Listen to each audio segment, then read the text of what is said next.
menonton, jangan lupa like, subscribe, dan tekan tombol lonceng. Selamat menyaksikan. Kepala Staf Kepresidenan Dr. Muldoko menyampaikan optimismenya terhadap industri kendaraan listrik di Indonesia yang berkembang pesat dan diharapkan memiliki daya ungkit secara global. Hal ini ia sampaikan dalam acara pembukaan pameran kendaraan listrik Periklindo Electric Vehicle Show 2023 di J-Expo Kemayoran, Jakarta belum lama ini. Menurut Kepala Staf Kepresidenan yang juga merupakan Ketua Umum Perkumpulan Industri Kendaraan Listrik Indonesia, pada pertemuan KTT ASEAN ke-42 di Labuan Bajo pekan lalu, pimpinan negara-negara ASEAN sepakat tentang perlunya membangun ekosistem yang mendukung perkembangan EV di Asia Tenggara. Yang menambahkan 5 negara ASEAN yakni Filipina, Thailand, Malaysia, Singapura, dan Indonesia bersepakat untuk mengembangkan baterai listrik untuk kepentingan ke depan, dan kesepakatan itu akan dilanjutkan melalui aksi nyata pengembangan penelitian bersama. Ini menunjukkan Indonesia menjadi faktor leverage atau pengungkit atas perkembangannya mobil listrik dunia. Upaya pengembangan EV masif dilakukan Indonesia saat memegang keketuaan ASEAN.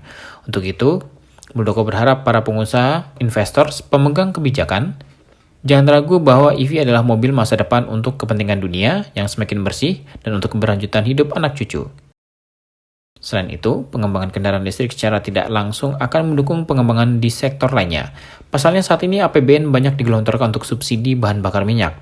Ketika kendaraan listrik sudah banyak digunakan, maka harapannya alokasi APBN tersebut dapat digeser untuk pengembangan sektor kesehatan, pendidikan, dan sektor lainnya.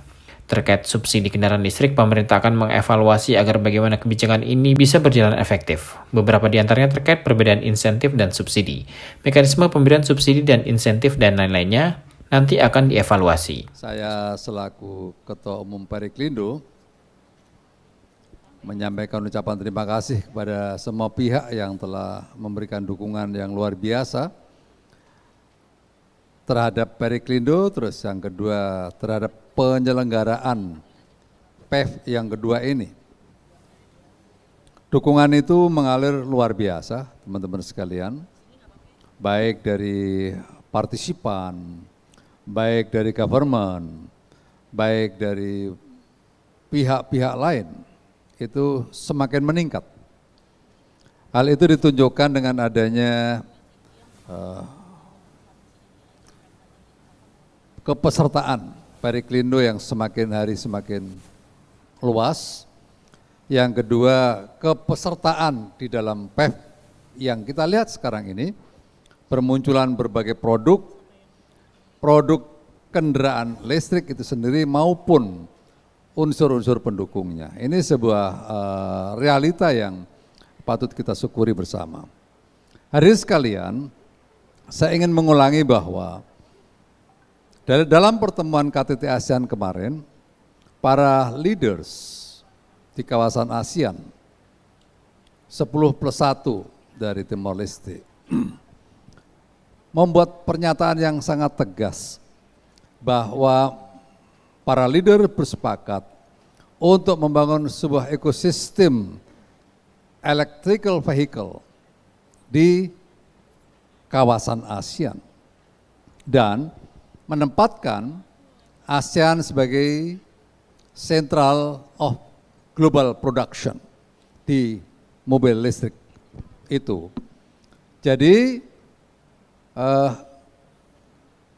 Pak Joko Widodo selaku Presiden Republik Indonesia yang menjadi Ketua ASEAN telah membawa seluruh leaders untuk memikirkan bahwa perlunya membangun sebuah komitmen bersama, yaitu membangun sebuah ekosistem agar ASEAN ini akan bertumbuh atau menjadi pusat pertumbuhan kendaraan listrik di dunia. Yang kedua,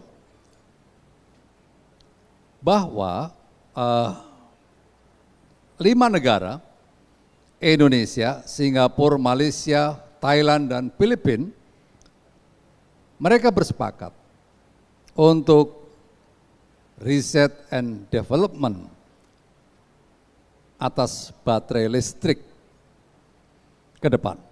Dan ini sebuah kesempatan yang sangat baik, teman-teman sekalian. Mari kita sambut bahwa satu sisi ekosistem dipikirkan dengan bagus, pada sisi yang lain baterai menjadi sumber utama atau komponen utama dari mobil listrik juga telah dipikirkan. Nah, mari kita sambut kesempatan itu dengan baik dan kita yakini bahwa Indonesia akan memanfaatkan momentum perubahan situasi ini menjadi sebuah lompatan besar. Sudah lagi tidak berbicara ICE, tetapi berbicara mobil listrik, kendaraan listrik. Karena apa? Ini momentum. Kalau nggak kita sambut dengan baik, kita akan ketinggalan. Kalau kita lompat, bukan saja jalan, maka kita akan menjadi leader. Itu. Sementara itu, PVS 2023 diikuti oleh sekitar 50 aktor dalam industri kendaraan listrik. Tim LGN Media melaporkan.